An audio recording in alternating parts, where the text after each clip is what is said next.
दोस्तों एक बार फिर से स्वागत है आपका प्रजापति न्यूज में। मरने के बाद कई दिनों तक धरती पर रहती है आत्मा, ये सवाल बहुत लोगों के मन में आया होगा, जिसका जवाब आपको आज के इस वीडियो में मिल जाएगा। दोस्तों, मृत्यु को परम सत्य कहा जाता है, क्योंकि कुछ हो ना हो, जिस किसी ने पृथ्वी पर जन्म लिया है उसकी मृत्यु तो निश्चित है, लेकिन मृत्यु से जुड़ा एक सच शायद ही किसी को पता होगा, और वो है आत्मा का सच।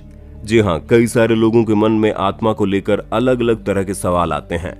जहाँ कभी कोई ये सोचता है कि हमारी आत्मा शरीर से निकलकर कहाँ जाती है, तो कभी कोई ये सोचता है कि वो कितने दिनों तक पृथ्वी लोक में रहती है। और भी इसी तरह के कई सारे सवाल लोगों के आत्मा से जुड़े हुए हैं, जिनके जवाब ढूंढने के लिए लोग सालों से कोशिश कर रहे हैं। पर आपको शायद ज्यादा टेंशन लेने की जरूरत नहीं है, क्योंकि आज के इस वीडियो में मैं यानी आपका दोस्त विशाल प्रजापति आपको आत्मा से जुड़े कई सारे सत्य बताने वाला हूँ, जिन्हें सुनकर आप हैरान हो जाएंगे। और हाँ, ये सारी चीजें हम अपने आप से नहीं बताने वाले, बल्कि उपनिषद, गरुड़ पुराण, शिव पुराण और भगवत गीता में आत्मा के बारे में जो बातें बताई गई है, हम आज वही बातें आपको समझाएंगे। इसलिए वीडियो के अंत तक बने रहना। आगे बढ़ने से पहले अगर आप हमारे चैनल पर नए हैं तो प्लीज सब्सक्राइब करके घंटा हिलाना मत भूलना।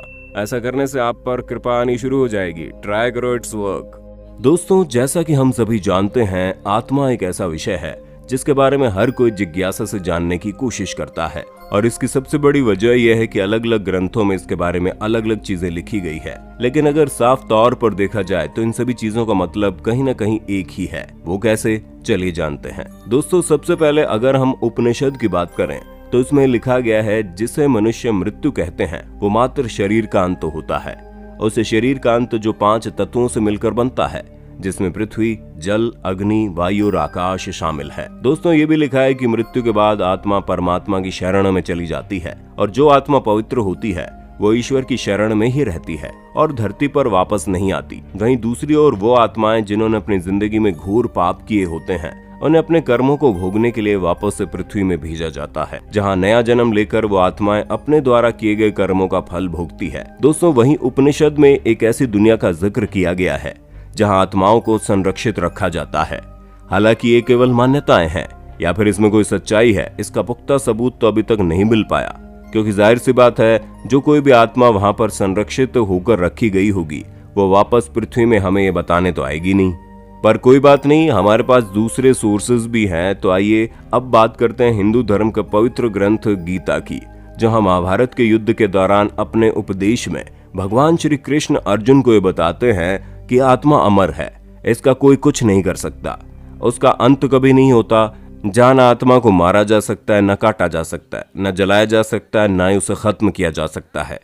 शरीर आत्मा के लिए सिर्फ एक वस्त्र के समान है, जहां आत्मा समय समय पर अपने वस्त्रों को बदलती रहती है। दोस्तों, हमने आपको उपनिषद और गीता में आत्मा के बारे में जो लिखा था वो बता दिया। आइए अब जानते हैं गरुड़ पुराण में आत्मा के विषय में क्या कहा गया है। दोस्तों, हम आपको बता दें, गरुड़ पुराण में आत्मा के बारे में कहा गया है कि मरने के बाद इंसान की आत्मा के साथ किस तरह का व्यवहार होता है वो जिंदगी भर उसके द्वारा किए गए कर्मों पर निर्भर करता है।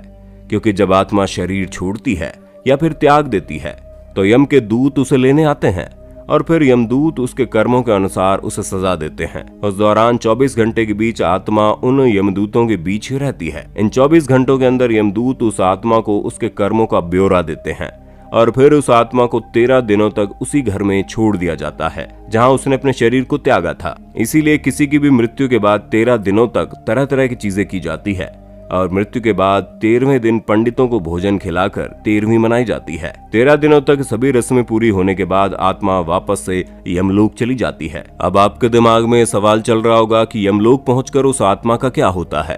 तो दोस्तों, हम आपको बता दें, गरुड़ पुराण में लिखा है कि यमलोक पहुंचकर आत्मा को 3 अलग अलग मार्ग मिलते हैं, जिसमें अर्ची मार्ग, धूम मार्ग और उत्पत्ति यानी कि विनाश मार्ग शामिल है।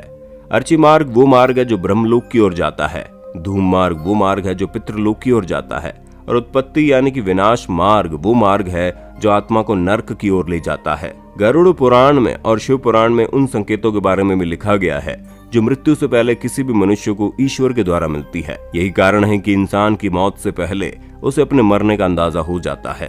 तो दोस्तों, आप अब तक बड़े अच्छे से समझ गए होंगे कि मृत्यु के बाद हमारी आत्मा का क्या होता है, क्योंकि हमारे लगभग सभी धार्मिक ग्रंथों में आत्मा के बारे में यही कहा गया है कि वो किसी भी शरीर में एक नियमित समय के लिए आती है और फिर मृत्यु होने के बाद वो शरीर को त्याग कर दूसरा शरीर धारण कर लेती है। ऐसे में अगर साफ शब्दों में कहा जाए तो जिस शरीर पर हम इतना घमंड करते हैं वो असल में हमारा है ही नहीं, क्योंकि एक इंसान किस तरह का है वो हमारी आत्मा पर डिपेंड करता है, न कि हमारे शरीर पर। क्योंकि शरीर तो एक न एक दिन मर ही जाएगा, लेकिन आत्मा हमेशा अजर अमर रहेगी, जिसे एक जन्म में किए गए कर्मों का फल भोगना है और फिर दोबारा दूसरा जन्म लेकर फिर से अपनी नई गाड़ी चलानी है।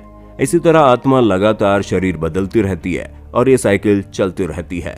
हजारों सालों से ऐसा होता चला आ रहा है और आगे भी ऐसा ही होगा, क्योंकि हमारे हिसाब से तो इंसान के जन्म के बाद की जिंदगी उसके पिछले जन्म में किए गए कर्मों पर डिपेंड करती है। बाकी दोस्तों, आपका आत्मा के कॉन्सेप्ट के बारे में क्या कहना है, हम कमेंट में जरूर जानना चाहेंगे। और इसी तरह की शानदार वीडियोस को लगातार देखते रहने के लिए हमारे चैनल प्रजापति न्यूज को लाइक, शेयर और सब्सक्राइब करना बिल्कुल ना भूलें। हम फिर मिलेंगे नए वीडियो में, तब तक के लिए जय हिंद, जय भारत। दोस्तों, आपकी स्क्रीन पे 2 और वीडियोस दिख रही हैं, जिसे देखने के लिए आप इस स्क्रीन पर क्लिक करें। दोनों देखिएगा, बहुत अच्छी वीडियो बनी है।